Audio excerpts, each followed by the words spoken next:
You're good. Well, we're live now, so at least we got that in before we went live, right? Son of a bitch. Yeah. The Golden Adventures of Girls, love it. Ethel. That's right. Well, okay, so this is the inaugural episode of the new Habit of Words, which you were one of the first people I had on the original Habit of Words back in 2020, I guess, right after you published Fuck Files. Holy Jesus. That long ago? Yeah, and you were, I think you were like the third or fourth guest I had on. And then, God, I wanted to slap that guy who wrote that. Like, look at this drivel. well, I mean, I was Still gonna the say bestseller. yeah, I mean, I was going to say it's interesting that, it's still here and we're still here and we're still working together after 5 years. So I don't know what that Yeah. means. I If guess anything. that's. Well, it just means that I have one thing to thank Pakistan for. If it wasn't for them, I would have never found you. Well, Oh, I don't have a I follow-up appreciate joke for that. That was just it. Okay. Yeah, there's usually there's usually a spike coming in at the end, so I was kind of waiting for that. But I'm a serious author now. Don't you know this? I've written best-selling fiction and non-fiction. I need to have my headshot as like a pencil sketch. Get in on the New Yorker. Start having dinner parties. I can't be joking around with like plebs. You crazy? you should be at the Algonquin Round Table. You should be inventing the new Algonquin Round Table. But Photo shoot here you tomorrow. are. Guy's Here gonna you come are take a talking picture. to me. Yeah. Say what? Well, I mean, you got to do a little charity. But yeah, I'm gonna have a pipe and a typewriter and a shotgun, and the guy's gonna come and take photos. It's gonna be perfect because that's exactly how you're supposed to write. Yeah, Like you took a I mean, break from the elephant hunt. if you don't have you either have to be on Safari typing, or you need to be a theater kid on Substack making a fool of yourself. There doesn't seem to be any in between. That's rough. In fairness, being a fool would be a step up because at least then you're feeling something when you read it. You feel embarrassed. Maybe I don't know if Just these too much kids shrugs. feel anything, but maybe. Well, what Well, I want no, to talk about today. yeah. Oh, go ahead. No, Go it's ahead. Get that in. it's your show. Get the dig. I was just annoyed. I was going to talk about that last article I did. I did the one about the politics, and it took the fuck off, and I was just very annoyed with everybody. And then that deaf ninja came in. He's like, "This man knows what he's doing." I was like, Yeah, that "He was doesn't even wow. remember me." That son of a bitch. That's hilarious. Well, Yeah, so I hate your readers, just a little. just a little. Well, that's always been the dilemma, because I will put a lot of time and effort into writing either a long poem or a story, and it'll get 7 or 8, maybe 20 likes over the course of 5 months. But then I'll write some stupid made up thing and just throw it out there just to see what happens, and it'll have 20 likes in like an hour. So that's the world we live in, and we know that. Yeah. The toilet is where the best work gets done. Poe knew that. That's right. Well, that's where most work belongs anyway. Maybe all work belongs. That's fair. Well, so one thing I wanted to talk about today with you was that you have made a big transition in your writing since we first started, and I'm lucky enough that I've been involved with every book you've put out. So I've got like the 30,000-foot view, as well as the ground level view of how your writing has progressed and changed, and how you made the switch from the most part to fiction. And I was wondering if we could start by you talking a little bit about A, why'd you do that, and two, what was that like? Oh, well, the first question's easy. It's because of Louis Vuitton. It was when we first started, when you first met me. I remember we were doing like the Twitter thing back then. Twitter was still all right. And everybody was having this temper tantrum. Like somebody would steal a Rational Mail tweet, and he's like, "Look at, they're stealing my material." He had like the little Pokemon meme set up, and everybody, "He stole my ideas." And I was thinking about this because I come from risk background in the military. I was confidential communications. I was like risk compliance and information security and corporate. And so my first thought is, okay, so what's the risk? You do like a quick TRA, and this is like the most boring way to get to the point. I get it. So thank you guys for listening. And it's like, well, the risk is somebody steals your ideas, they make money that you should have made. And I'm like, well, is there any other industries that do this? And it turns out the fashion industry has it. So Louis Vuitton, that's why if you ever buy like a Louis Vuitton purse, it's got all their logos everywhere. Because turns out you can't copyright or trademark or whatever a purse design or a clothing design or a shoe. They can't do none of that. But you can copyright a logo. Yeah. And for a lot of their clothes, they can't put logos on everything. You can't just put a logo on everything. It's not like, Ghetto isn't the biggest market. So what do? They constantly innovate, and they're constantly moving ahead, doing new stuff.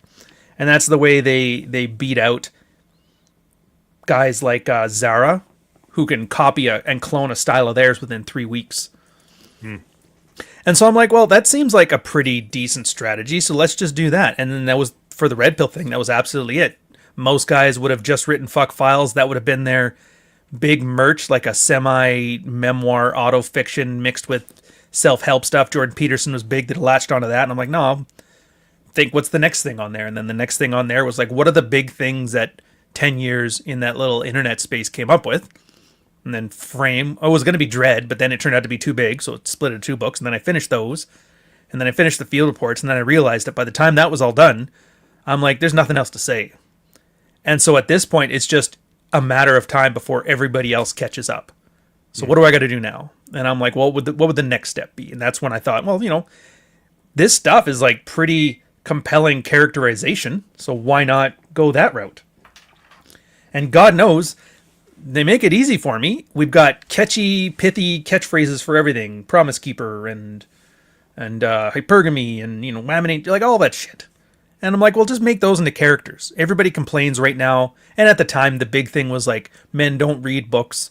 Oh, poor us. Why can't we appeal to men? Why don't they want to read about our colored lesbian fan fiction? And I was like, all right, bet. So I tried it out. Let's make one that's unapologetic. Like, I think Dog Walker started off with a chick looking at a dude's dick. And like, yeah, it seems like something normal because that's happened to me before. And he kicks her out of the apartment, acts like a complete prick. I'm like, yeah, dude, women would hate to read this stuff. But then it turns out women like reading it.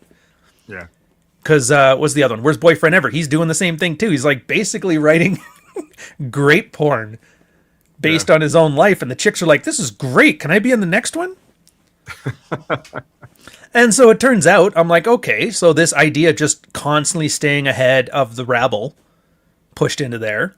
And as far as the transition, I'm blessed in that I don't think too much. I don't overthink.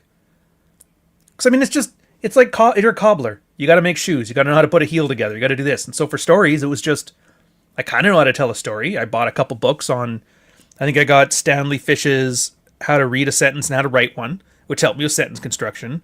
I read Simon Lancaster's on speech writing, so a little bit on rhetoric.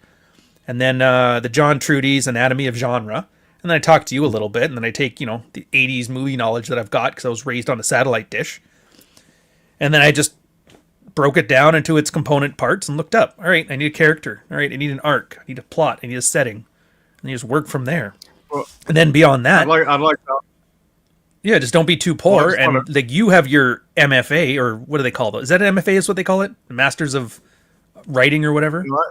That's for people who created something for their masters. I just have a master's of arts in literature and linguistics because all I did was study and spit back shit, bullshit. So like half Noam Chomsky, half Jane Austen. I get it. It's pretty cool.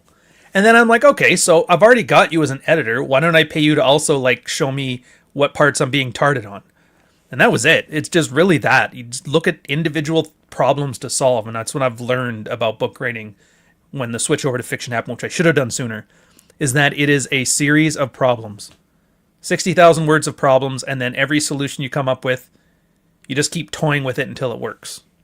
Well, and I wish I could give you some like crazy, and then you're feeling like, Tetris, man. I just want to insert that. I think I first saw you on a YouTube stream. It's probably 2016, maybe 2017, something like that. Jesus. Yeah, and we didn't really meet till 2020 on Twitter, and it was really um, like I remember you telling stories when I saw you on live streams. So you were already a good storyteller. It was just it had to be it was you were a better storyteller speaking it than you were writing it, right? And then Wow, speaking's easy. You can wave your hands and it distracts people from your horrible diction. well, I mean, the Vernacular. rest of it well that's the thing and a lot of people, people you just write differently than you speak and around that and I don't think anybody was listening to you tell stories and going, wow, that guy sounds illiterate. It was fine, but then when when you started trying to write it down, it started getting a little bit you know rough seas. And Mm-hmm. so I think your ability to tell a story as just a part of life and social skills and all that had a lot to do with you picking it up pretty quick. And I think that from my perspective, because if you look at frame, you look at fuck files, it's all stories. You look at frame, a lot of stories. You look at dread, it's a lot of stories that are sort of embedded in the larger narrative that's more Mm-hmm. instructional or expositional. And I think that you always had that ability. It's just a matter of doing a few things to Taking it be able seriously. to write it down. Yeah. And And I don't get and why and more people having worked can't. with you on all that, Yeah, yeah. well, because they're lazy, they're mentally lazy, and they don't see any value in it, and they don't have a work ethic, or they just don't, or they just don't care about that, which is fine too. But a lot of the people that I see, it's one of my complaints about, so how I always say, don't be a writer, just write, Yeah. be someone who writes, don't be a writer, because the writer is a skin suit. And if you really think about it, especially these days, there's not really any such thing as a writer. There's people who write books and there are people who don't. And you need to be one of the people who write books. And the thing that I notice on Substack is everybody who calls themselves a writer spends so much time talking about what being a writer is like, how hard it is, and how unsuccessful and everything else, and how many other people on Substack have it wrong. If they would spend all that time on all the meta bullshit and just close out Substack and actually write and put shit out every fucking day, you know, even if they're working on a longer work, just write short pieces every single day. I think people would be surprised at how quickly their ability to catch an audience, catch somebody's eye improves. And you talk about that all the time when you talk about it, because you put a lot of emphasis on that first sentence and that first paragraph, which is 100% correct. As you have to hook them from the beginning, and most people don't have the attention span to give you 35, 40, 50 pages to capture their attention. So I think Yeah. the fact that you focus on that, and like you said in that post or that note on Substack, Note on Substack about what good. This is what a real writer should do. Substack, right? The note on the irony is not lost on me, sir. Love it. But the note you put on about how you'll rewrite it 20 times, and Yeah. That's not an exaggeration either. I that's did. I remember for Softbone, there was at least 12 to 20 different versions of that first paragraph. yeah, and we talked about that a lot. I mean, we spent the day that we did. I think we did 2 notes sessions on Softbone, and the first one, or maybe it was the second one, we talked a lot. We spent a lot of our time on just talking about. There were a lot of potential good opening sentences in the first 2 paragraphs that were better than the one that was actually there. And we re-looked at that, and then I made some suggestions, and then you re-looked at it, and as I recall, that's how that opening line got changed. And then the paragraph you came up with for the opener ended up being a banger, in my opinion. So I think a lot of people. Thank God for that. Well, I think a lot of people just need to take their time and do that, and I don't think people do. I think they are so. What's the word? They have such a deficit of ideas and thoughts about actually what the story is. They're focused on the words and the sentences, but they don't have a story that they're telling, that they don't really know where to go and what to do with it. And I think that's getting back to your storytelling. The fact that, there has to be a story there to begin with, that's half the battle. Yeah. Well, I know I don't want to call him out because like he's a good person and I like him, but it was his first attempt at telling one. He was asking me to take a look at something. I'm like, dude, you don't want me looking at it. Like I will, but just grain of salt. Just realize I'm basically illiterate. And he sent it to me, and it was just like a bunch of things that he wanted to happen. And I'm like, okay, so what's the story about? And he goes, yeah, well, it's kind of like a little bit of this movie and kind of like this story and like this, and you push it all together. And I'm like, yeah, that's great. But what's it about? And I had to ask him like 7 times, what's it about? Until finally I'm like, I don't think he understands that. So I explained like what Dog Walker was about.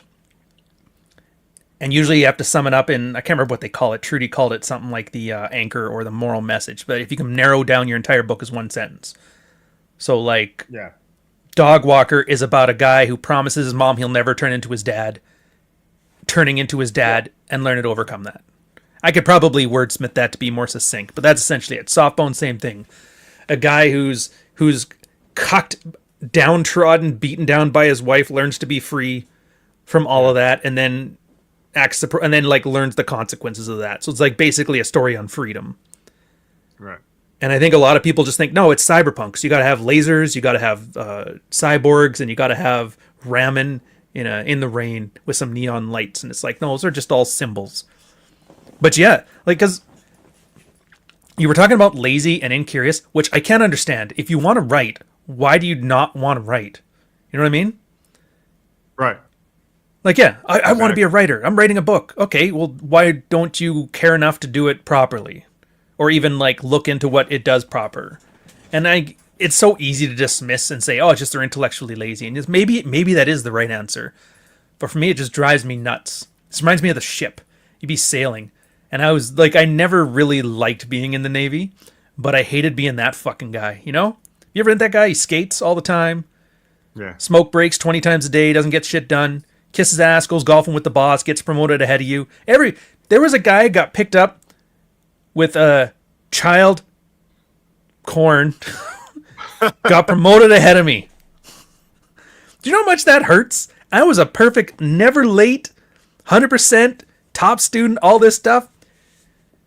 Dude had a coke habit and underage DVDs. He got 2 weeks ahead of me. I'm like, man, fuck this place.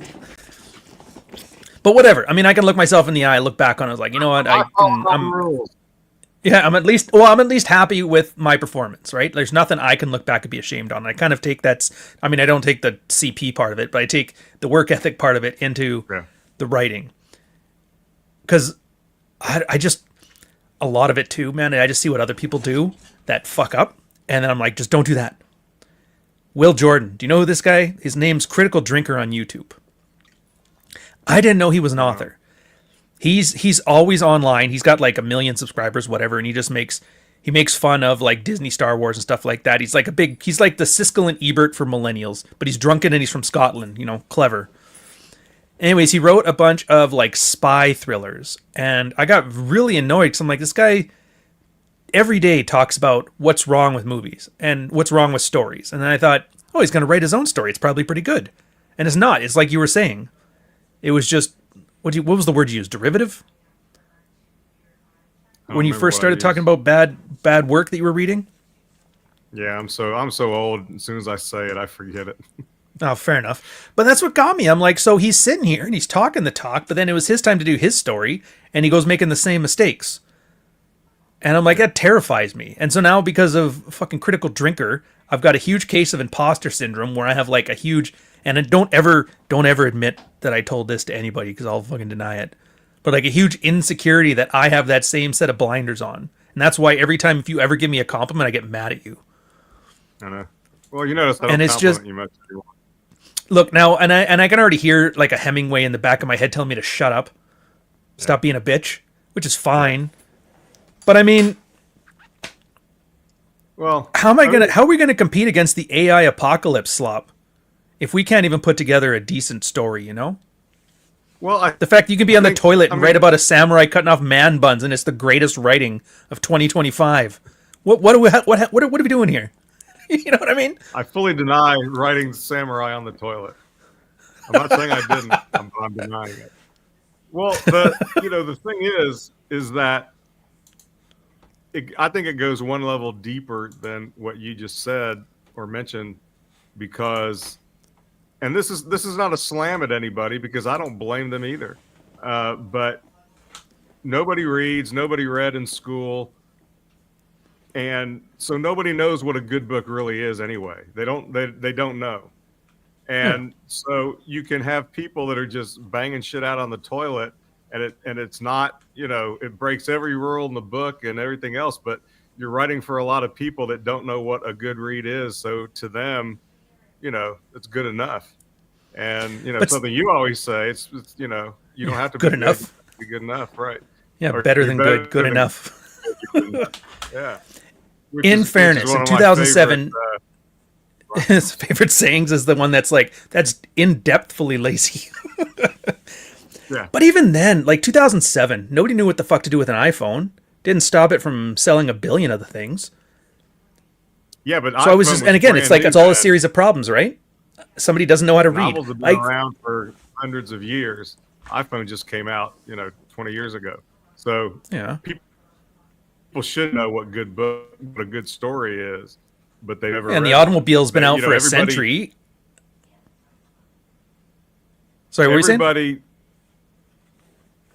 everybody thinks of stories in terms of movies or video games now, Yeah. and which is fine. There, no shade, but there's a big fucking difference between what makes a good movie and what makes a good novel, and they're not the same things. I mean, there's overlap there, obviously, but they're not the same things, and the way you execute them is just apples and oranges. So if people are mainly looking for stories that give them an experience that's similar to a movie or a video game, then it's no wonder that graphic novels are more popular. And I'm not shitting on graphic novels either. I think they're great. Yeah. Or, that they're, that just, somebody, and this is no shade against anybody's writing, but everybody talks about their, well, I don't need extra work. I don't need this, because then I'll sound like everybody else, and I won't be true to my own style, whatever the fuck that means.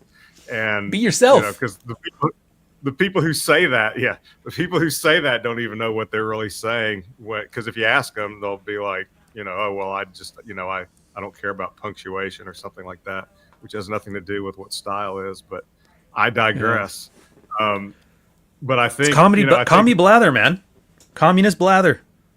Yeah, exactly. And so it's just like, well, this works, and I've got 1 million followers, and you've got 400. So who are you to tell me? And anybody in that position is exactly right. Who am I, or who is anybody to tell them that they're fucking up if they've got 1 million followers or readers or whatever, because they found an audience, which is what an author needs to do. They don't need to meet some checklist of quality. This isn't like a meat packing plant where you have to make sure that there's no E. coli and there's not this and you have this.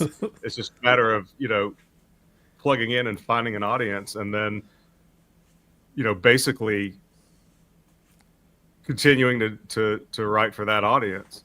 And it's not pandering. Well, I mean, there's like a bunch of different jobs now, right? Like author used to be, I don't even know if it was, but everybody used to say it was. Back in the day, you just wrote, and then the publishing house did all the marketing, and the editor did all the editing, and there was the rumor that like Stephen King would just pump out whatever the fuck, and then the editor was basically rewriting his books so they were legible. I don't know if it's true.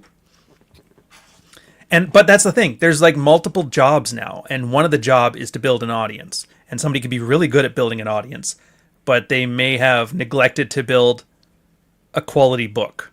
And in the short term, that's obviously better. If you have 1 million people buying your piece of shit book, that's going to be better than writing the greatest book in history and nobody knows about it. So I get that. But again, it's one of those things like, do you want to be that fucking guy at work? I don't. I would love to build this up to have 1 million people want to read Softbone 3 Electric Boogaloo. That'd be great. But then again, if they're reading some AI 5-day slop, which like, and then her tits bounce breastfully, shit like that. Okay, in fairness, I would probably try to pull. Actually, I kind of want to pull it up now. Well, I like the idea of breastful tits. Yeah. I like that. You can do a lot with Breastfully. It's a compound adjective. I don't know what the word means. But it's evocative. But you know what I mean? Breastfully? Like, yeah, do you want to be that guy that just pumps out crap? Like, it's great that you're who's that the guy who made movies in the 80s and everybody loves him, but they hate his movies are such shit. Neil Breen. You can be the Neil Breen and get by on people like hate reading your books. Like, look, I got his slop. And you're like, I love his slop. But I'd hate to be just forgotten about in 2 years. Like the fucking murderer guy, Roman McClay. Nobody has had a good word to say about his stupid I'm going to murder some people manifesto. There's like 3 Troon manifestos out before their school shootings. Nobody reads those at all. So it's like, it's great they built an audience, but there's no staying power to it. And you can only do a school shooting once, maybe twice if you're fast. Well, that used to be the joke when I was on Twitter. Was that nobody really read all of Sanction, just like nobody really reads all of Moby Dick, because there's no way you're not going to convince me that anybody has actually read Moby Dick. Now, maybe they've put the audio book on for their commute to work every day, and just zone out while they're under highway hypnosis or something. But drag your eyes across every line of Moby Dick. Nobody does that anymore. I don't think anybody's done that since I did it in the 80s, which shows I tried, which and I understand why you hate it. We're at. Yeah. Right. I tried my best. I mean, it's look, I hate to always be the guy that wants to be the contrarian, but I think parts of Moby Dick are brilliant. As a whole, it's a big bucket of pig slop. And when I say that, people, they just, think I'm being over the top or I'm, doing whatever routine. Yeah, he basically said Obama wasn't that great. Right. Exactly.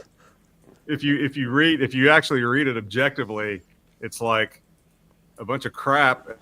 And I still say that it's the length that it is because you could charge more for it. And, he needed money most of his life.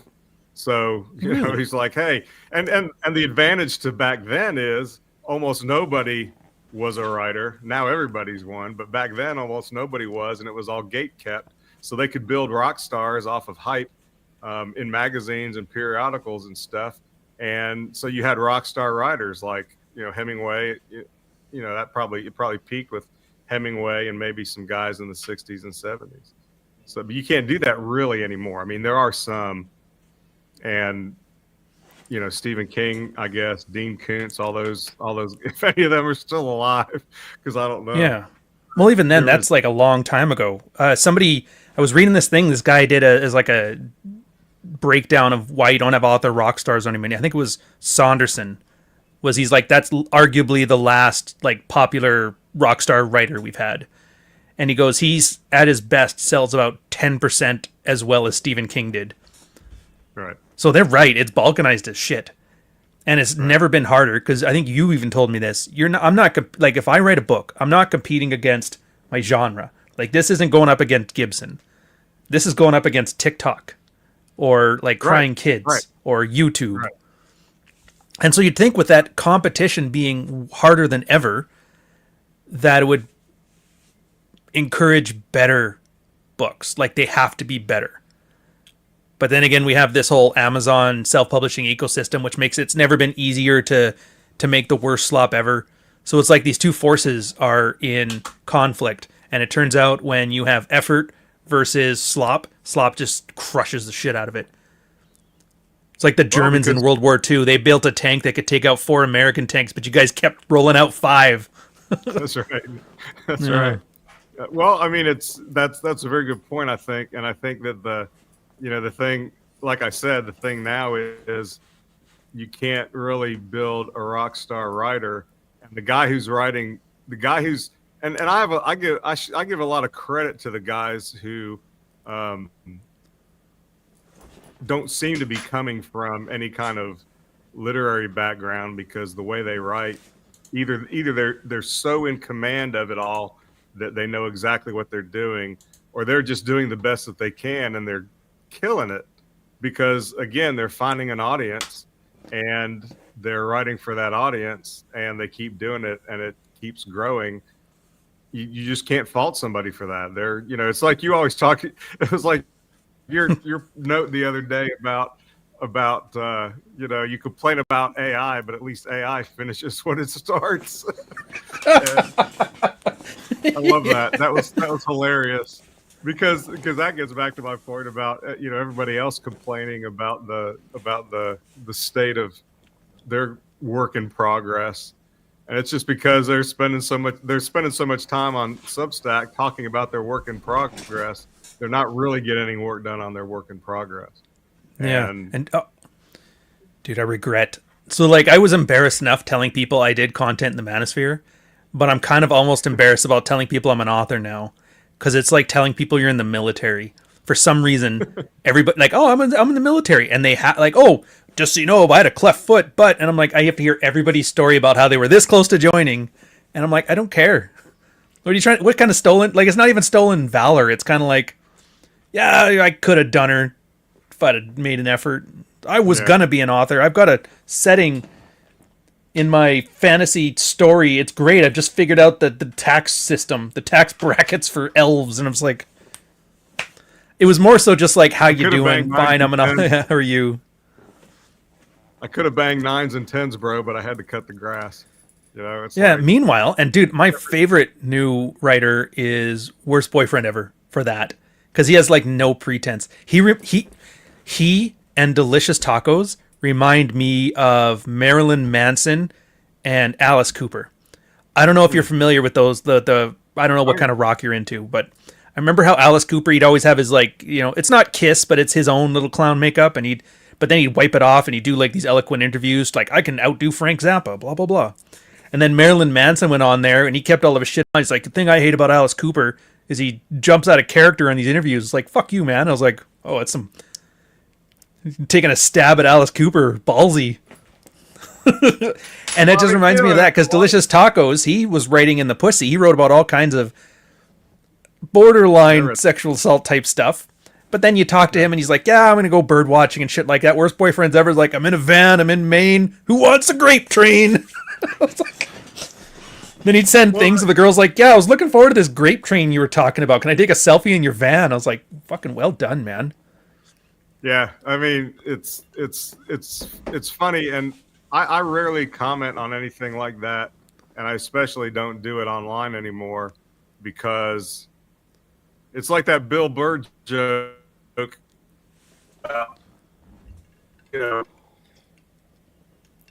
when he's talking about how that's not real music. Real music was when men dressed up like women in the 80s and sang about the devil.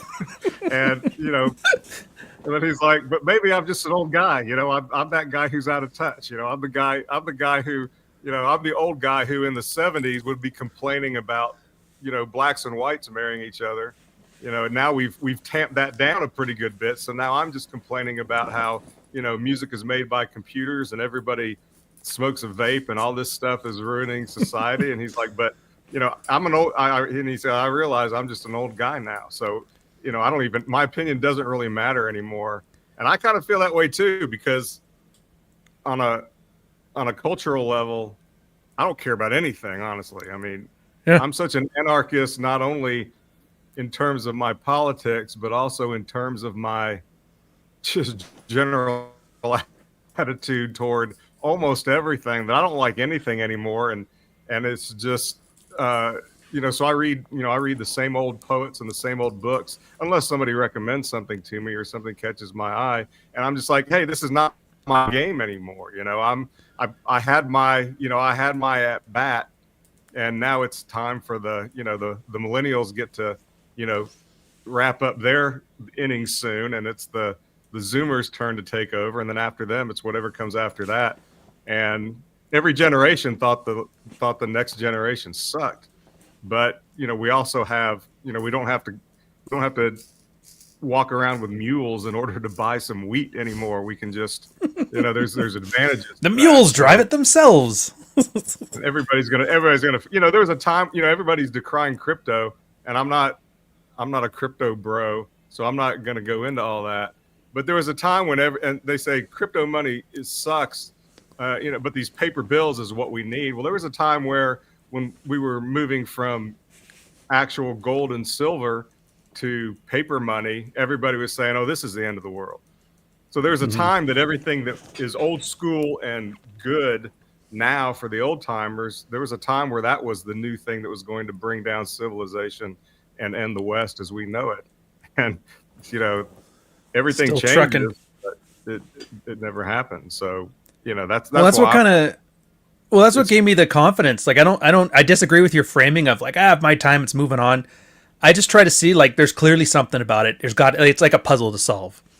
And what got me on that was all this stupid traditional conservative types like women are chaste and men need to bake bread and blah, blah, blah.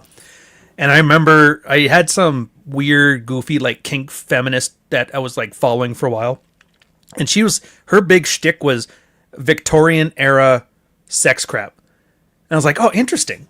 And then they would like, and there's the story about how doctors would treat girls for hysteria by, diddling them for a bit, medical diddling. And I'm like, I don't think doctors do that anymore. Turns out maybe they weren't so chaste. They used to have absinthe bars, and they would just go in there and jerk each other off in the absinthe bars. And I'm like, this is the most Puritan time ever. So all these people are 1950s. I'm LARPing the Victorian era. It's like, oh, so get diddling. Yeah. And I realized like everybody's just full of shit. And I must be the only guy who hates my generation was the best. I don't think that at all. I never watched Harry Potter. I don't give a shit about Harry Potter. I can't stand Harry Potter. I can't stand millennial snark. I can't stand. My biggest regret was putting a cuss word in fuck files because like everybody does that now when millennials write, they put 18 cuss words, like blue collar, make them say the F-bomb every third word. And I'm like, it's not at all how it works. But I'm like, yeah. I enjoy new stuff. I find like when Vaporwave first came out in 2010 as a musical genre, I thought it was hilarious. And then I totally got it. It's like Muzak, the Kmart Muzak. And then they would make it slower and dreamier and more nostalgic. And I was like, that's perfect. I get it. I 100% get it. And it sounds, the music quality is crap. Same thing with the writing. Like I said, when I'm reading Worst Boyfriend Ever, he got to the core. He deconstructed writing. What's your point? Build an audience. What's the easiest way to build an audience? Have other people talk about you. What's the easiest way to do that? Do something they disagree with it. You got Default Friend, who's a fairly big online celebrity, whatever you want to call it. She can't stand his stuff, but she won't stop telling everybody how she can't stand his stuff. And for every one of her, there's another chick that has I got roofied and then I went back and had a date the next day Substack articles. And they're like, oh, I hate Worst Boyfriend Ever. He writes such horrible drivel. I'm like, first off, the period's in the right spot. Yeah. Secondly, he finished his work. And thirdly, it's the same shit you do, but when a guy does it, all of a sudden it sounds horrific. But I'm like, oh, that's clever too then. Right. So he just realized, like, his whole brand is, he's like Milo Yiannopoulos. I'm the mirror to show you guys how full of shit you are. But he's so sincere about it. That Zoomers call this meta-irony, I think. Where it's like ironic, but treated sincerely. And it's so clever, I can't even explain it, but I think that's the point, to confuse the millennials. So yeah, I don't agree with the whole, like, we're old and past the tooth. I like taking that shit, because I'm like, dude, you take a guy who read Heavy Metal Magazine, you introduce him to post-meta-irony, there'll be some cool shit coming out of that, and nobody will think of it. Fair enough. Well, and even the meta-irony, all that is Jonathan Swift. I mean, if you ever read his Modest Proposal, where he writes the essay about how the best way to feed the poor in London is to start feeding the kids, wasn't it? Feeding them, start eating the kids, and all the reasons why, and they don't produce anything, and this and that, whatever it was. It's been such a long time. I used to teach it, so I should still remember, but I don't. But that was basically the gist of it. So I mean, there's nothing really new, and that's a good point that you make. Is that if people want to see Swiftian irony, then all the old people are looking at, well, it should look like this. But Worst Boyfriend Ever is doing it, and it looks completely different, yet it's exactly the same thing. And I've always wanted to sit down and talk with him for an hour and have him be totally open with me about how factual his stories are or not. Because I don't know, and nobody knows, and that's the whole thing. But I think you mentioned one time was, would it be great if he was in a luxury hotel in Chicago, hammering out this stuff, and then every now family in a lab, pay somebody to go somewhere and take a picture of a van in a stadium parking lot or something. Because that's the thing, everybody takes everything either as complete bullshit or at total face value, when the truth is usually going to be a mix of the two. And you cannot write fiction without changing shit, elevating shit, enhancing something, making something over the top, and reducing something else. Fiction has to make sense. Reality doesn't have that constraint, so you need to. Right, and that's my point about Worst Boyfriend Ever. And I kind of got to this and I'm going to start doing this again, but for a while I was doing that thing where people could send me 500 words or something, and I would and ask me questions about how could I do this, this, and this, and then I would answer that and put it in my subscriber chat. And he was the first one to respond to that, and the first one that I did. I think I only did 2 because I got busy with other stuff. But underlying what seems to be a bunch of slop and chaos is really a pretty tight story when I read his stuff. And that tells the fact that it's tight like that, while not seeming to be, but yet hangs together so well for so many words, that tells me that there's a lot of thought going into a lot that's going on there. Now, I may be totally wrong, and he could jump in the live stream right now and say, no, I just get high and write a bunch of shit. But that'd be part of the gimmick to say it that way too. So that's why it's meta irony. You never know if you're in on the joke or not. Right. It's treated completely deadpanned. One of the things that the director of composition taught me when I was in graduate school and teaching my first writing classes was that your students are if you have 30 students, all 30 students are at a different place in their writing ability. And I said, well, how do you handle that? And she said, you teach them all the same thing, and it's up to them to get to the level they want to be or need to be, because life ain't fair, and some people are just naturally better at writing than others. So, Worst Boyfriend Ever could not be thinking he's putting any real effort or thought into it, but maybe he's operating just by default. He's a good storyteller, he's a good writer, and these elements just fall into place when he does it. Just like some people can shoot a bow and arrow and they can get the hang of archery very quick, and then other people, it takes them weeks or months to get to the same level. And there's no rhyme or reason for it. It's just some people are better at some things. Some people are better. And so it's kind of like that. There's something I talk about all the time is Flannery O'Connor, the short story writer, right, from the 50s and 60s, I guess 60s more. She talks about something that some French artists used to talk about, or theorists, called the habit of art, which is why this is called the habit of words, by the way. So the habit of art is that at some point in your journey as an artist, whether it's I apologize for saying your journey. I promised myself I would never say that for the rest of my life, and here I did on this first live stream. But so mea culpa. But the habit of art is whether you're writing or you're painting or you're a musician or whatever else you're doing. At first, you struggle to create something new. But as you learn technique and as you develop it into your own unique style and you do all these other things, after you put the time and effort in, I call it, as far as writing goes, putting the words in, because it's kind of like, I think it's almost like the 10,000 hours thing. Once you put in a certain amount of words, which may be different for everyone, everything starts clicking much better. And so you see something happen in life, or you hear a particular combination of words, and you actually start seeing how that could be laid out in a story, or visually, if you're a photographer or a painter or a sketch artist, whatever, you see something, but you see it framed differently than everybody else around you, because you see it based on the end product as a habit, right? You have the vision for where it's going to go, and I think that's true of all creative people, as far as I know. And I think that's one of the differences. But you don't find out if you have that, really. Geniuses and whatever, savants aside, I don't know anything about that.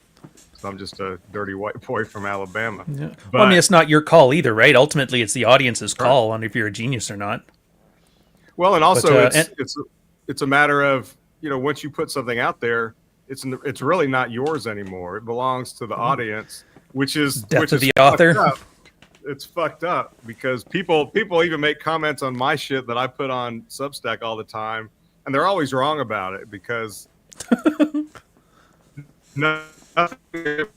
always wrong about it. There are a couple on there, and you're one of them, who tend to get it.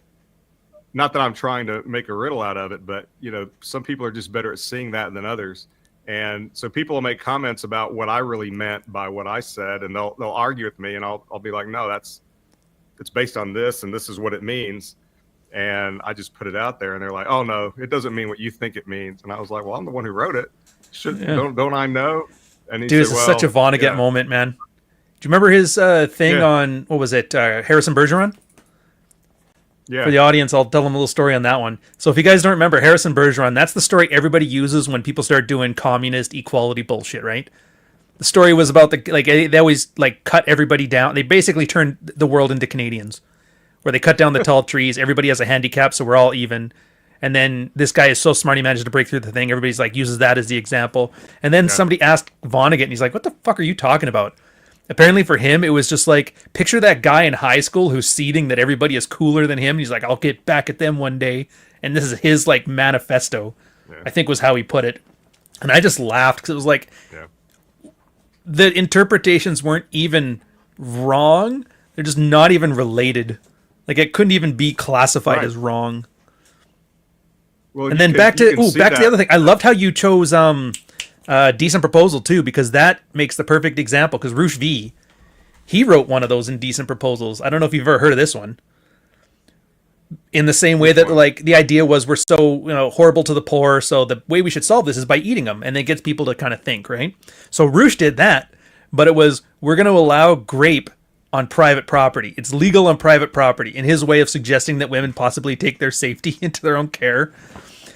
Wasn't taken well at all, and all of his current pains kind of started from that. But here's the point, and this is why it doesn't work well there, because he knew this is going to piss off this specific group of people, and they're going to yell at me. He didn't believe it. He didn't care about it. We knew he didn't believe it. We knew he didn't care about it. And so he's basically saying, I'm the petulant teenager that's going to piss off dad by touching his Cheech and Chong records.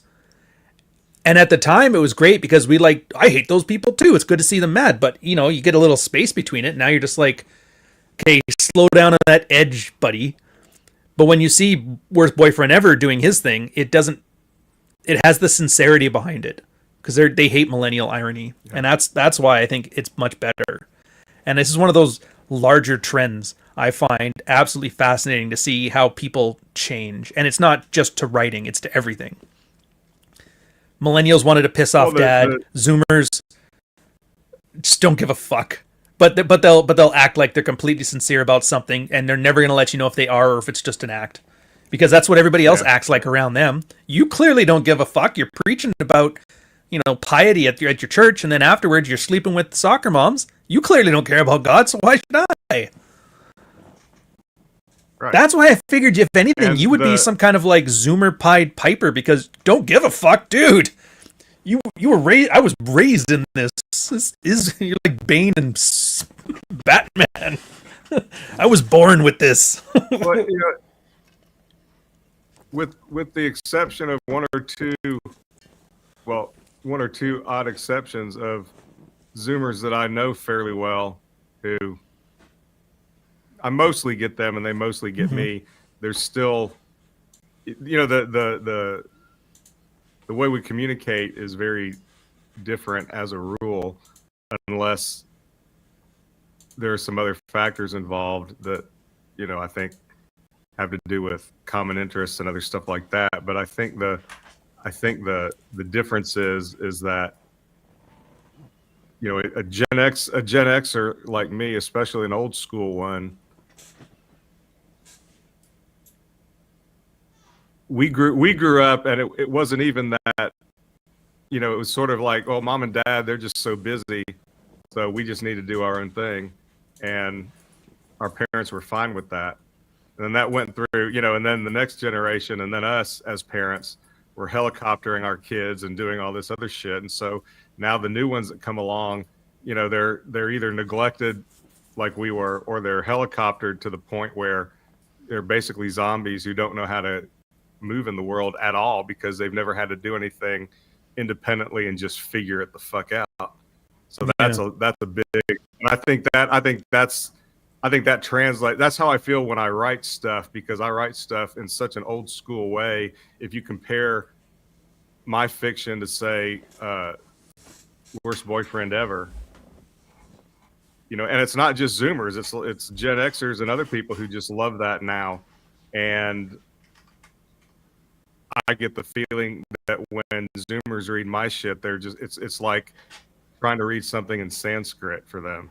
Not all of them, because I've heard from some and they dig it, but they're, your typical Zoomer is like, I think I see what you mean. I remember this because when you brought back the first round of edits for Softbone, there was a few things you changed, and I knew instantly it was your change, because the way you write is so different from how I write. And you're like, yeah, try this one, I'll see how it works. And most of the time they're like, oh, I like that change. But there's the ones I can tell that are your Gen X one, where they're kind of, I don't even know how to describe it. There's a crudeness to it, which I'm not against, because I'm crude as shit too. But it's kind of like a dull crudeness. I don't mean dull as in boring. I mean dull as in not sharp. Mm-hmm. I don't know how to describe it, and I'm not trying to put like a qualifier on either. You're exactly right. And I've had, and it's interesting you say that, because I've had several conversations with a Zoomer that I know well recently, and that has always been the thing. It's that you're so crass, you're so crude. Don't you see that? I'm like, no, Now, part of it is, but it's not the crudeness. That's the thing. Like, I love the crudeness. It's that you're crude. It's missing, and maybe it's not missing. Maybe just mine has, like, it goes over the top. I guess it's missing a absurdity to it. Yours is more matter of fact. Actually, yeah, deadpan and matter of fact, where I try to make mine more absurdist in that. And that's like, it's a very clear difference in voice I can see. And I can see people raised on 80s cartoons, like Transformers and that, finding the one not as that's the other thing. preferable as the other. That's the other. I'm going to call it criticism, but I don't mean that. I use criticism in the sense of, you're analyzing something to get at the truth, right? So I'm not saying it's a negative or positive thing, but the criticism is that, and they're right, is that, part of it is the crassness that doesn't have a clear wit to it or a larger point to it, and you're absolutely right about that.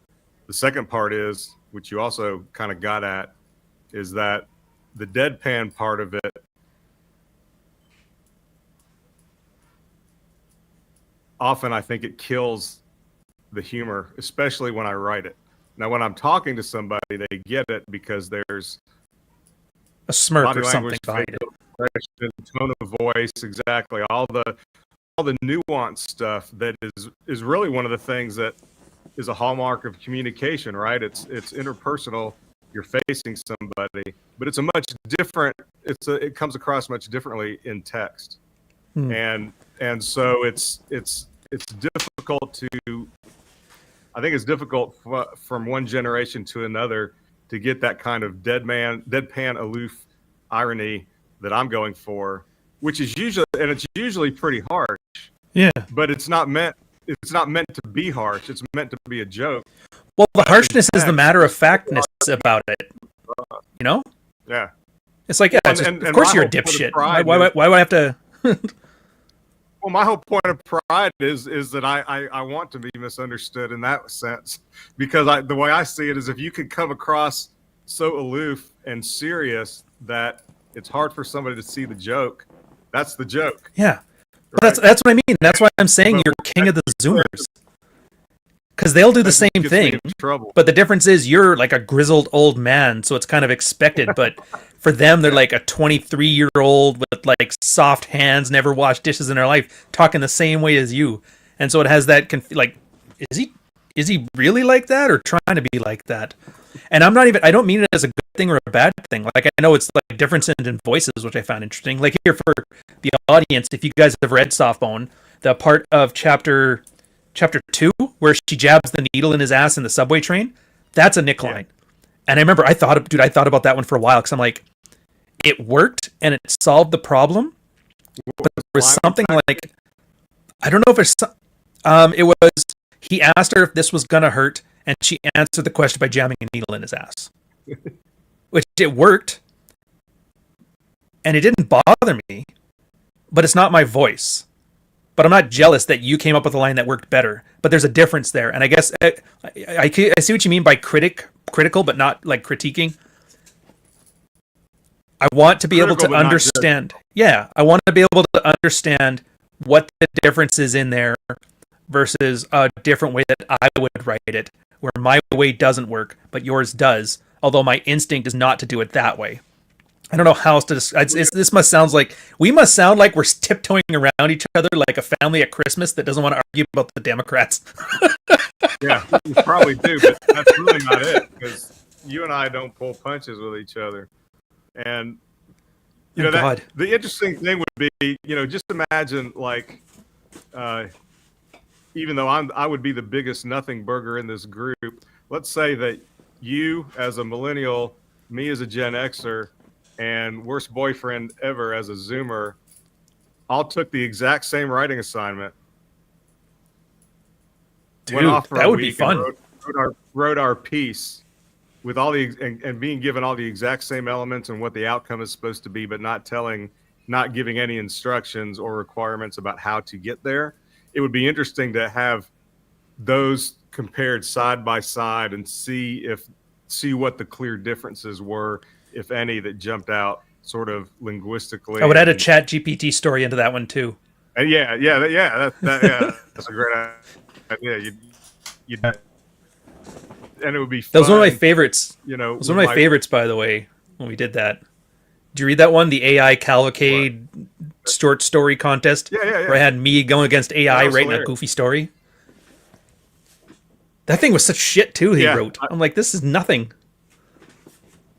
Well, I don't even know what the point of it. That's the joke. I mean, because if you don't know what good writing is, because you're not really processing it anyway, you're just kind of surfing the words, is what I describe it as, what most people tend to do these days, which is a real shame, because I've read a few Zoomers on Substack who I think are just so good, and they're not doing that at all. They're actually writing some in-depth, meaningful, cool shit. I'm talking about fiction and poetry. I'm not talking about nonfiction, which I can barely celebrity gossip isn't your thing, is it? Or anything, here's the 500,000th article about how you get over this, or how I navigated use that I basically initiated myself and all that. But there's so many good Zoomer writers out there, in my opinion, who actually do write more traditionally, in the sense that it's got structure, it's got meaning, it's got clarity, it's like, again, Bill Burr back, when he was actually Bill Burr, not whatever he's turned into, but back in the day, he talked about this joke that somebody got all mad about and posted all over Facebook that ended up getting the waitress and the manager of the place fired. And all they said was on their beer sign up front, it said, "We like our beer like we like our violence, domestic." And and not only is that a great joke, but Burr pointed out, he's like, there's no fat on that joke. You have to have every word there, or you have to have every word there, or it doesn't hit the same. And then if you add more words, it doesn't hit the same. So it's perfect as it is. And I see a lot of Zoomers writing like that, that they don't get the credit and they don't get the interest because people just want to surf on slop rather than, look at something that's really clever and consider that. So I think that's something. Observation about that. Yeah, well, it's something I was wondering too about that, because I think was it you telling me? Well, I guess you kind of mentioned it on Moby Dick too, how they were writing like they're paid by the word, and I get the feeling that a lot of writers that are like, I'm trying, man. I'm buying or the pound. Yeah, my goal right now is if I see anybody has a book, I will get the sample, and if I like the sample, I'll buy the book. I've bought one book, and that was the Miami Blues one you told me to buy, which came out like 30 years ago. But right, it's almost like they're trying to get paid by the word. That's the one that gets me, is that there's things happening and people are talking, but I don't know what the purpose of it is. And that's like my one big pet peeve, and that's something I would hate. Because it feels like you're just trying to waste my time because I need to make 100,000 words, because otherwise I'm not an author. It's almost like you said, like writer as a skin suit. I need to get a book this big, so it needs to be an inch thick because the title's going to look good. And it's like, well, then you just put the blank pages in. At least then I could just slip by bows, but you put the words. Or like fantasy is the worst for this, where they have to explain how clever their world is. I fucking hate that. Because now they're just front loading all this shit onto you. Like, here, just so you know, this realm is here. They got a war with this guy. This race of elves is doing this to the orcs, and this wizard is this, and this guy is this, and they're writing in a thing. And that I steal this term from video games. They call it a mental stack, and it's like one of the greatest things I've understood. It's a Tekken thing where usually there's like a combination of rock, paper, scissors in a fighting game. And so you have to watch out for three things. But then they kind of layer different levels of rock, paper, scissors. So like, I have to get technical here. I'm sorry. In Tekken, you have a jab. It's the fastest move in the game. It's a high. When they hit you with the jab, you get +1 on frames, and a frame is like a 15th of a second. Mm-hmm. So what you do next then is your mental stack. So if I throw another jab and he tries to throw a jab, I'll hit him. If I throw a jab and he ducks it, he gets to launch me. If I throw a hook after that, it's a little bit slower, but if they try to jab me, I hit them. But if they sidestep that, so like, and you have all these things to have to think about. Or then he goes to a throw, which beats out this.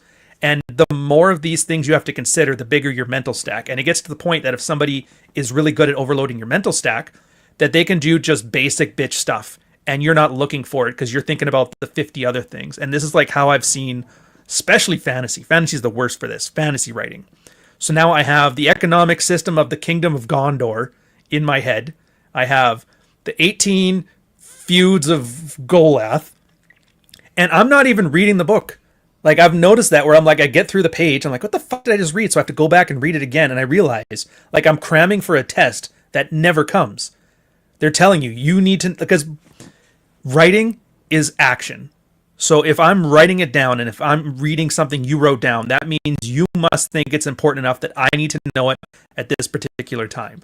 So I read it as if that's the case.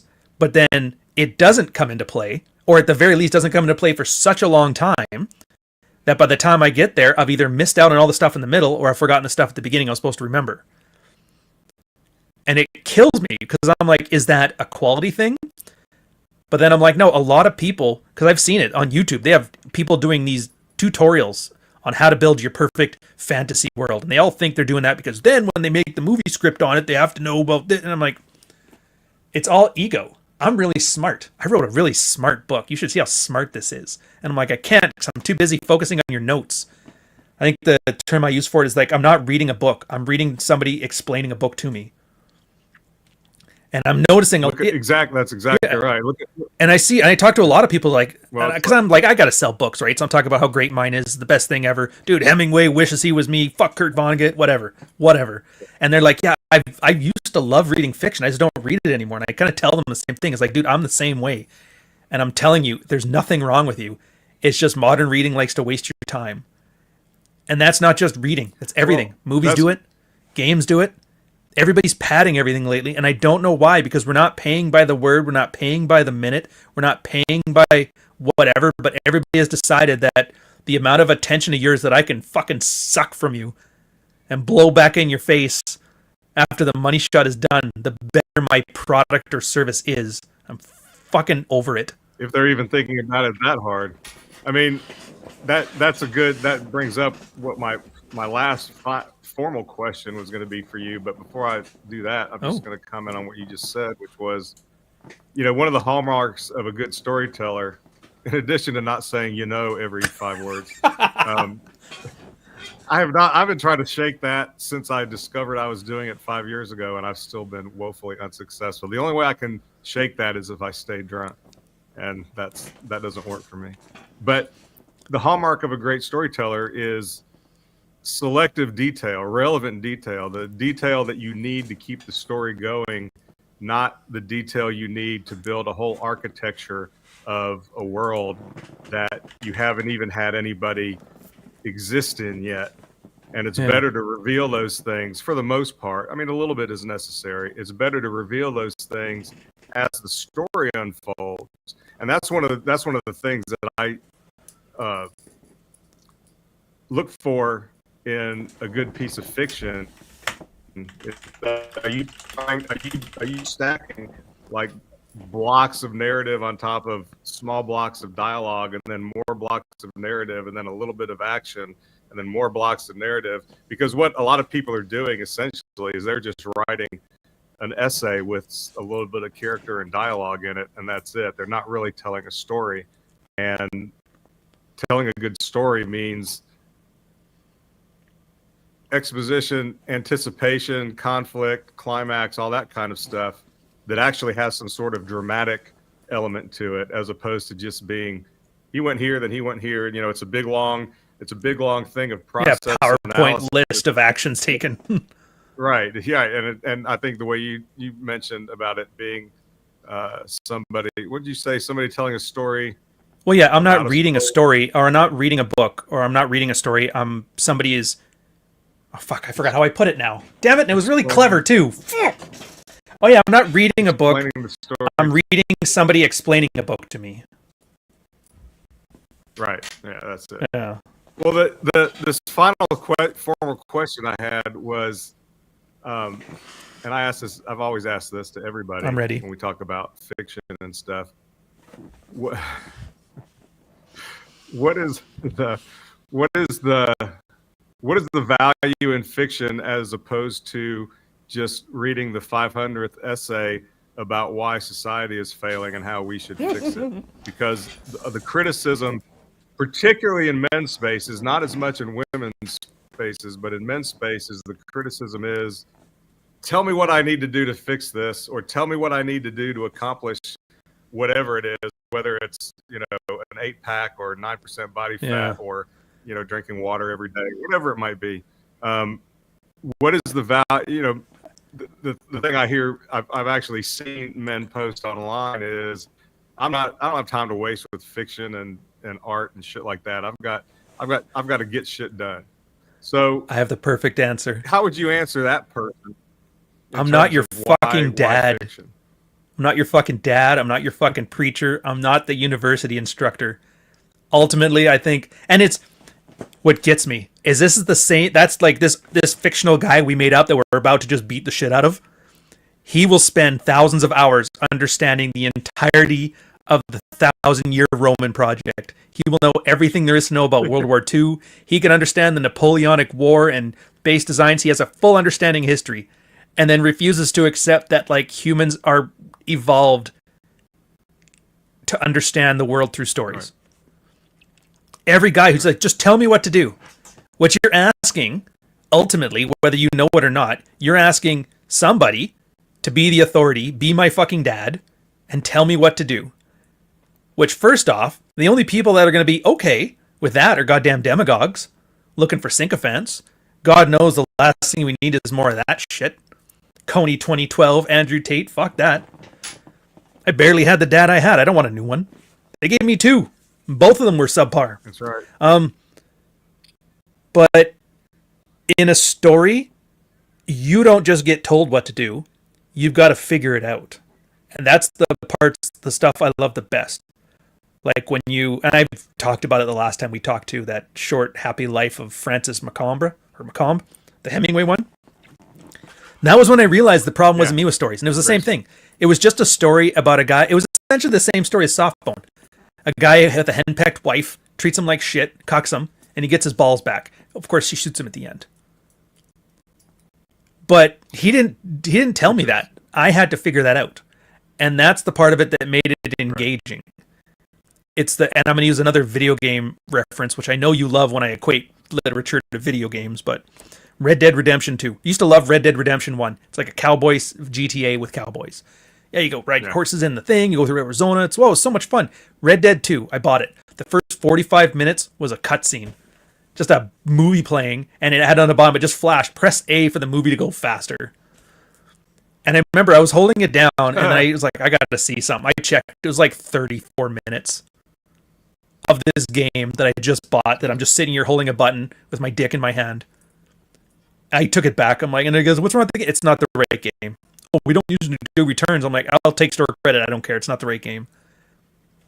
So yeah, why don't you just tell me what I need to do? Because A, you're asking me to be an authority. B, the only reason you want me to tell you what to do is so that if you do it and something goes wrong, it's my fucking fault. And if you don't do it, well, then you can see like, no, that's still the right way to go. The guy who knows what he's talking about said something. This guy's on the internet. He has a bunch of internet pixels more than me. He knows what he's talking about. It's like, fuck. Well, it's like the just tell me the two sentences I need to say, so she'll show me her bobs and vagines. Yeah, and maybe you could, but like you don't know why those two work. And if something throws a monkey wrench in there, if you don't understand underlying why telling her she's mid is going to get you in the sack, then you're going to be stupid and give an Indian level tweet response, which is not going to work for you. So it's like you're missing the whole point. Well, plus the things that work for one person don't necessarily work for another.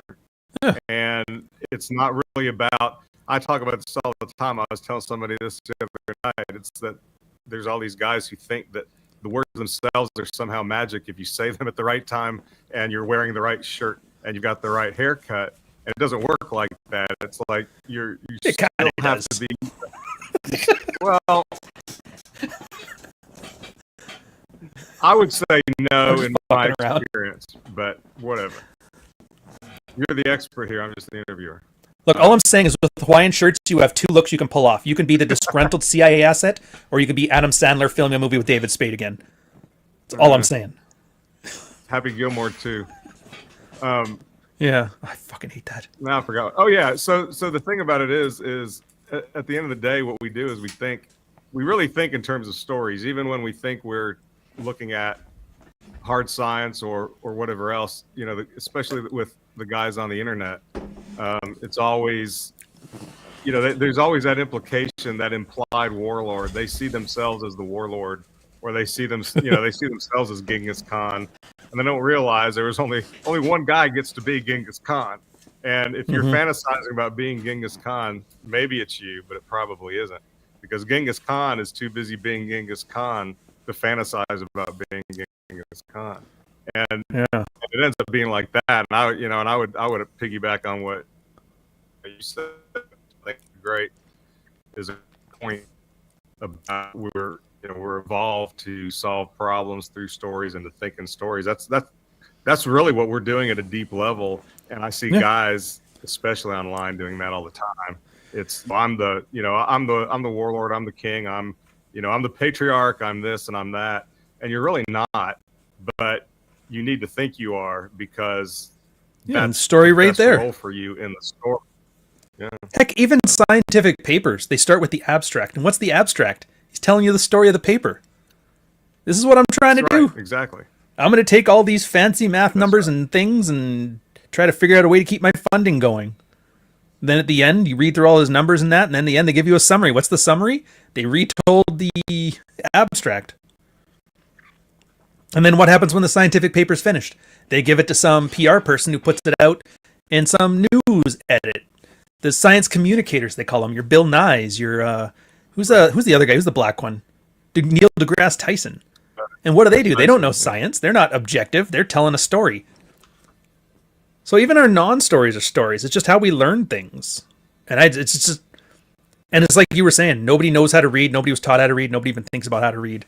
They naturally fall into this process anyway, and that's why I made the iPhone reference.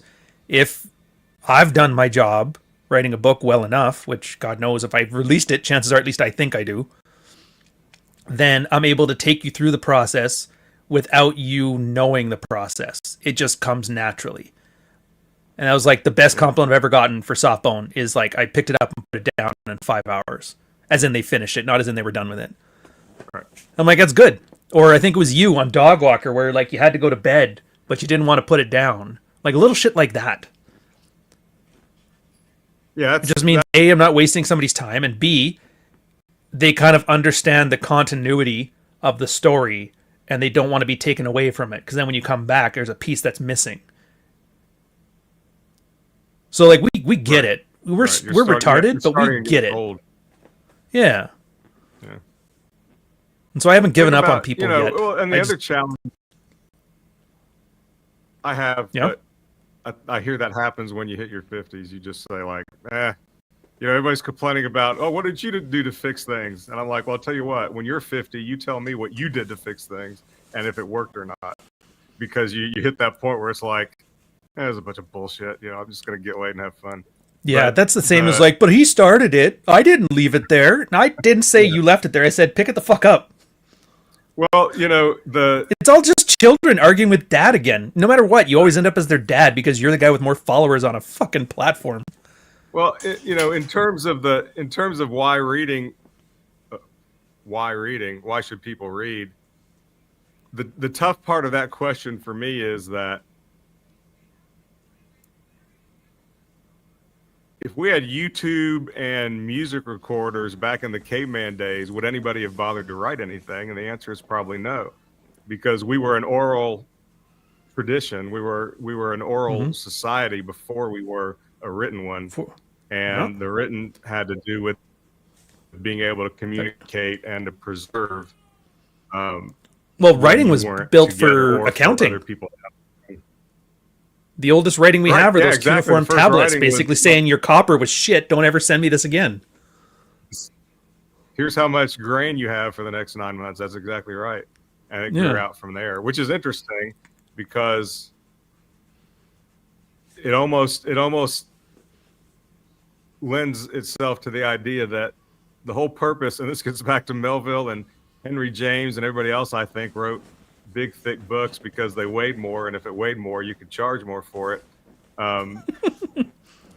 If you're limited to the oral storytelling face to face, your audience is always going to be a sliver of what your audience could be. But if you can write it down and then charge people for it, then your audience is potentially everybody, or at least a much bigger sliver, a much bigger slice than a sliver.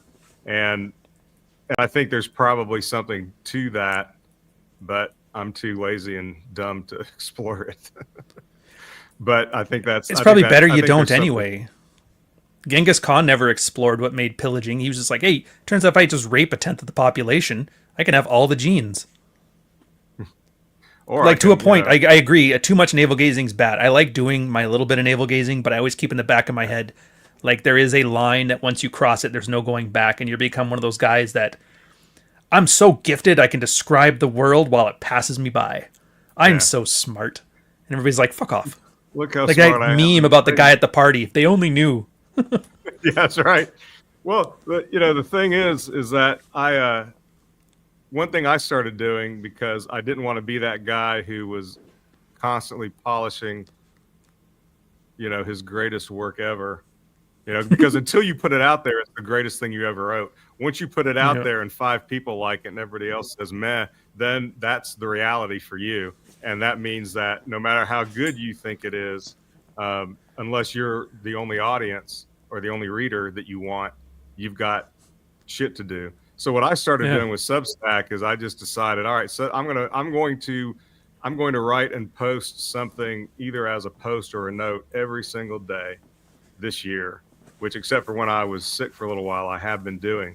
And what it's done is it's made a lot of people unsubscribe, and a lot of people turn off their email notifications to be, notified when I do post things, because I'm posting shit and writing notes every single day pretty much. That's by intent, because I think a lot of my subscribers actually came from you and Wine More Please and some of the other guys, and I think it happened. They're expecting you to write a how-to guide. Yeah. Well, they were expecting me to do the same thing that you guys do, and A, I don't really have an interest in it, and B, you guys do it, so why would I want to do something that somebody else is already doing well? Why wouldn't I want to find something that I just want to do because I like it, and that's the way it's going to be. So I think a lot of people came and subscribed to me initially because of that, and then they just kind of become dead weight subscribers. And I think I've got 400 subscribers, which is a nothing burger, and I get 5 or 10 likes on a post that resonates with people, at least in the first few days after it's out. And then I know other people that have got 75 subscribers, and they'll get 20, 30, 40, 50 likes on everything they do, or a lot of the stuff they do. And there are some other reasons for that, I think, but for the most part, and chicks are going to get 10 times the number of likes that we are anyway. And then guys like not Wine More Please, but Worst Boyfriend Ever are going to do well for out and for all the dudes that want to read that. But so I just decided, you know what, I'm just going to start throwing this shit out every day and not over polish it. And if I have to come back and fix it a little bit later, I can do that, because this is the web, and it'll just keep me going and keep me writing more, rather than everybody that I see on there who's constantly complaining about, I can't ever finish this. I'm like, why can't you finish it? Cut it in half and you put can it finish out it. You just don't want to accept that somebody might not like it. Well, if they don't like it, then I wasted then I'm not a real writer. I'm not a good person. It's like, it's interesting how much power you give random asshole on the internet. 763. And don't sell your 400 short, by the way. Fuck Files, I had less than 1,000 people on my email list. And like I said, but depending on that Penguin report, it sold more than like 97% of books that came out that year. I'm not selling the number short. I'm selling I'm talking about the ratio of people that actually engage my stuff with the numbers that are on the books. Because I think well, that's the thing. You don't know that either. Well, that's true. I don't. Everybody's such a lying asshole.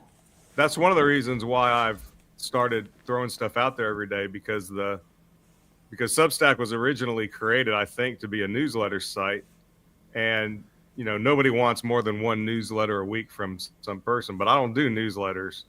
I mainly do fiction and poetry and some nonfiction about editing. But it's not a newsletter; it's just a piece. And I'm not going to just post one a week. I'm going to post like 5 a day. I'll do one post a day and then a bunch of notes that I think are not as up to the same quality as whatever I posted, and so I've been having a steady decline, not necessarily in subscribers, but in people who turn off email notifications when I put new shit out, because I'm just putting it out all the time. Which is fine too, because I broke my rule and I asked my audience once what they wanted from me, because I realized I'm normally writing like case studies and field reports and all the red pill stuff, the nonfiction stuff. And that was how I got my start. But then if I have a book coming out, I tend to spam the shit out of like excerpts and that, get people hyped up that. And I can see numbers will change. And then like, is this better if I were to separate it? If you want the fiction stuff, go here. If you want the nonfiction stuff, go here. And one of the guys said something that actually kind of made sense. He's like, I'll sort through it. Don't worry about that. And I'm like, oh, I get it now. With the whole Substack thing, everybody's getting their own bespoke social media platform. So instead of the Twitter algorithm showing you everything, it's literally just everybody you subscribe to on Substack is all sending you their newsletters, and now your Gmail is your Twitter feed. Yeah. But then that gives you a whole bunch of different. That means like I have to have a banger title for one of my posts. Otherwise, nobody will probably click the email. If it's just, hey, read this, they're just going to skip by it. And if you're just doing hundreds of short stories, maybe somebody won't read it when it comes out. Maybe they won't read it the next week. Maybe one day they have diarrhea on the toilet and they like they'll like burn through 50 Nick August short stories at once. And I know not all followers are the same because these platforms, I know for a fact, they can't tell you exactly how many people engaged with the email you sent them.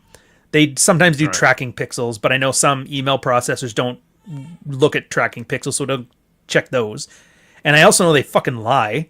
Like mine's I think 6,500 people now, and they tell me every one of my posts does like 3,000. I'm like, there's no way it's doing that. You send it to all 6,000. Some percentage of them read it, some percentage of them didn't. You're just sending me a number to make me feel better. Same as that stupid, you're number 46 rising in political treaties. And I'm like, no, I'm fucking not. Beating Pam Anderson and political fuck you. But it makes me feel good. And then I was talking with like Ed Lattimore, and he's good. He's got a big audience and they love him. But some of the other people that we both know, and I don't want to name names here, but one of them is AJ Cortez. They have like these 60,000 person email lists, but they buy lists from other people. And it's like it's a vanity list. It's just names. It's Indian slop accounts. It's people who have multiple emails that sell you to you so you can have a bigger number on it because it makes you look cooler because everybody likes to buy from somebody who's already popular. And then you'll go on to something like Social Blade and you'll see how does his Twitter profile do versus this guy who's a tenth of his size, and they're about the same level of engagement. And I realized like I can't focus on analytics because all the only analytics that's not made up are the ones where the social media platform has to give you money. It's the only ones. Yeah. That's the only thing I can trust from YouTube.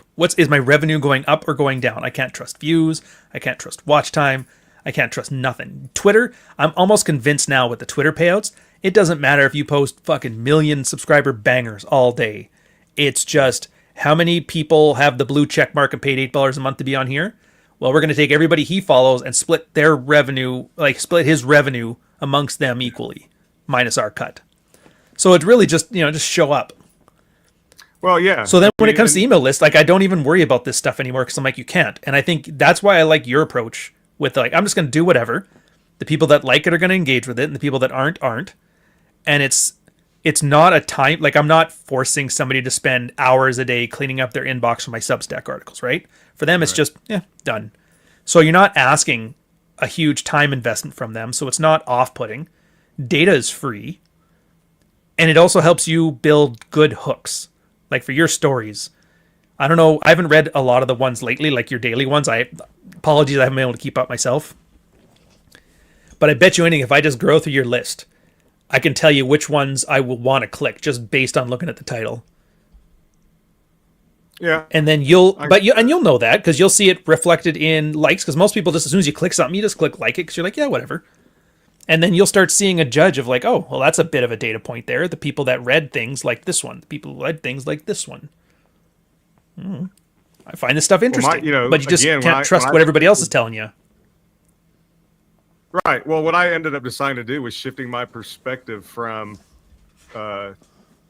Substack is a way for me to build a solid mailing list and a good percentage of paying subscribers, so I can buy a yacht that's small enough to fit in my bigger yacht swimming pool, shit like that. And when I started looking at it as, you know what, I'm gonna write what I like to write. And I'm going to use Substack as my laboratory. And the stuff that I think is the strongest, I'm going to post it once a day, sometimes maybe twice, but usually once. And then the other smaller stuff, I'm going to put out as a note. And I'm not going to engage with people socially for the most part. There's you and a couple other people that I do just because I want to. But for the most part, I'm not going to share in other people's shit. I'm not going to be commenting on, whatever the latest bot issue is or whatever app somebody wrote to let you know who dropped them. And the only reason I know that there's an app that is out there that will tell you who dropped you or blocked you or whatever is that somebody told me that there was. Otherwise I would have never known. And so I don't even, it's kind of like when you're at the shooting range, target focused on the front sight and oblivious to everything else, and you just keep doing that. And that's all, that's all I'm doing is the way I described it to a friend of mine was that, basically I'm just jizzing on Substack about 6 times a day. And that's the way I look at it. It's like I'm putting this shit out there. I'm not really engaging with much. And Dude, that's cyberpunk as fuck. As soon as I post something, I'll go get a drink or something. I'll come back and sit down, and I start writing on the next piece immediately. Now, I'm semi-retired, so I have that luxury that a lot of people don't have, and I get that. But I literally, whether I'm working on my novel or whether I'm working on shit I want to put out on Substack, I'm literally writing all day long, and I'm not wasting hardly any of that time just browsing Substack or Twitter or commenting on shit or whatever. There's 3 or 4 people I look at because that's just my bandwidth. That's as much as I can do. It's not that everybody else sucks. It's just that those are my favorites. And then you're wearing the Samsung oculars, man. And then right, that's the theme. Well, it's one of the themes from Softbone. Are you working for the tech, or is the tech working for you? That's the perfect example. If you guys don't know, I got to sell a book here for a second. 1 sec, Nick. Well, in Softbone, before the guy comes. Before you do that, let's just end it on you pitching Softbone because I'm pretty much done, and we've been going an hour and a half now, so it's a good stopping. Oh yeah, it's your call. So why don't we just end this with you pitching Softbone? All right, yeah, it's cyberpunk dystopia. It's satire of the issues of today, amped up to 12. It's a story about a man getting free. It's got red pill themes. It's got all the pulpy elements, but it's put together in a way you wouldn't think of it. Case in point, what Nick was talking about, the bandwidth thing. That's like one of the themes in the thing, which is not the main part, but it's tons of little situations like this for flavor. Case in point, Amazon is the company the main guy works for. He gets implants from Amazon, and they're always like hooked up to AdSense. And everything he does, if he starts his tea kettle, it plays an ad first. If he walks out his door, it plays an ad. And so he basically has to work really hard for this stuff. And then anytime he goes to some place where the tech needs to do him something, it doesn't work. He gets in a room with neon lights and his eyes stop working. He stands there like an idiot. And then the idea is like they give him older tech, and then it starts working. Even though it's worse, it works for him. And that was exactly what Nick was saying. And that was kind of a social commentary on how we've essentially become the machines working for the machines instead of the machines working for us. And that's the part I love the best about this is its density, which is a weird way to describe it. Like, yeah, there's a story about a guy whose wife has him in the longhouse and he has to go and be free. There's a story about pulling a heist in a Ukraine war with drones. There's satirical takes on COVID and vaccines and the drone wars and this shit. And then there's like a pulpy element to it where you got your femme fatale, literally named Fatale, Slavic, I think. And then on top of that, you see, guys who are basically everything guy is illegal, everything girl is not illegal, but is written in such a way like, dude, if I were to just knock this back 5%, this is kind of what we have now. And so it gives you that little depth of it too. But at the very least, the one thing it does do is it doesn't waste your fucking time. And that's why I refer to it as density. Like everything is working 3 things at once. And if you've liked my books, you'll love it. I'd say it's my favorite one out of all the books I've written. And if you're one of those guys that I just don't read fiction, there's a reason you don't read fiction. It's not because there's anything wrong with you. You don't have ADHD. You don't have OCD. You don't have DFD, which is dumb fuck disease. It's just everybody is writing shit right now. And the one thing I did here is to make sure it may not be the greatest book ever, but there's no shit in there, which is the weirdest pitch. But yeah, it's not a piece of shit.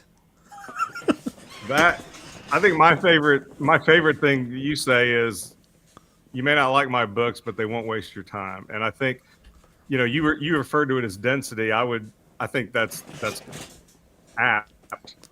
I would say that, when we started working on, when you started working on Softbone and I started assisting, the comment I made was, man, this is really ambitious because I think Dog Walker is a great novel, but it was very simple and straightforward.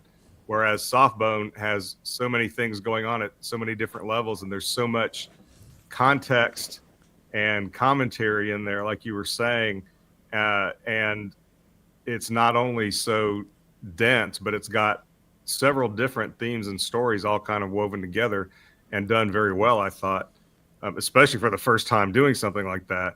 which is why I'm always saying that, that you have to hate your clients just a little, because I get pissed off that this shit comes so easy to you. And I know you would dispute that, but I know people who work 10 years that don't get that far. I got another friend Really? from Substack. I tell the same thing all the time, is that they write just incredibly clever stuff and they think it's shit, or they have a hard time having confidence in it. I'm like, do you know how many people could never, ever do this, no matter how hard they tried?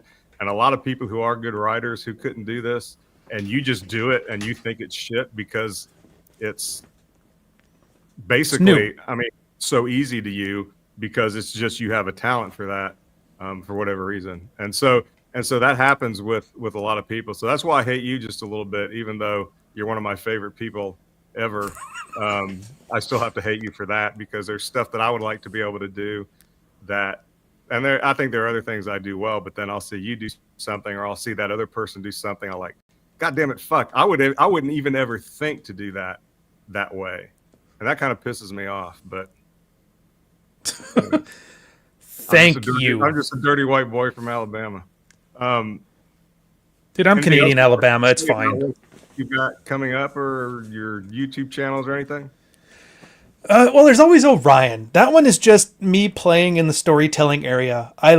Somebody called it, she said she was a fangirl, and she loved my greasy popcorn retrospectives. And I was like, oh, that's fucking catchy. I wish I'd have thought of that too. I hate her a little bit.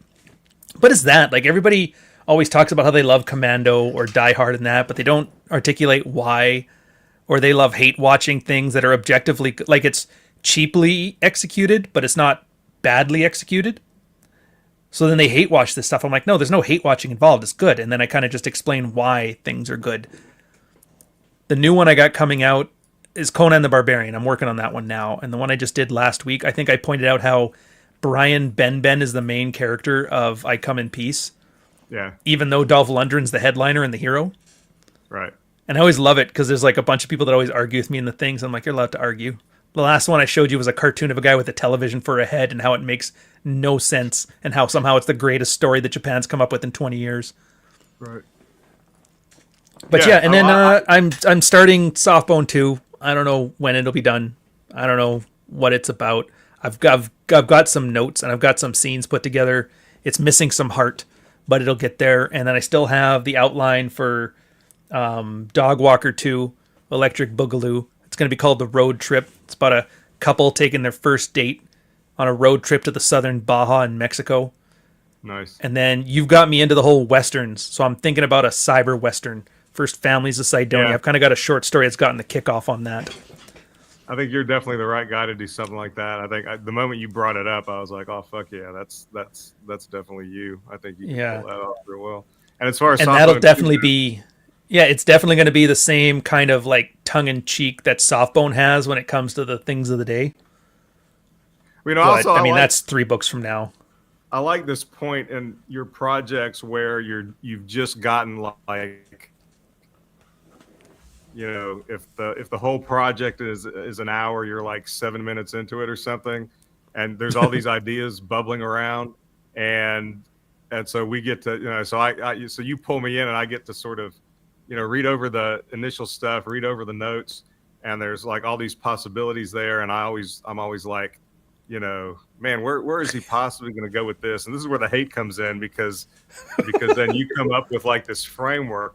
I'm like, God, that's so cool. And I may add, I may throw in an idea here and there that sparks your imagination, but the shit that you come up with, I think is really, it's just fun. It's the kind of shit that I like to read. And because I like to read stuff that somebody's not trying to write literature, they're trying to tell a story. And you've always been good at that.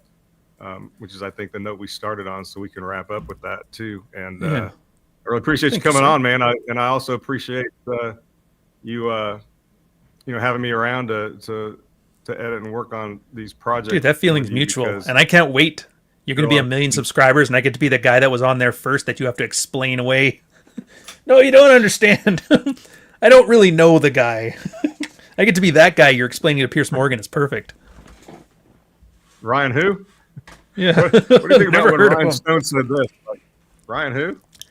It'll be just like when Roman McClay, everybody was on his podcast, and then as soon as he started doing those murders, you were watching shit get deleted in real time. I was like, oh, downloading these.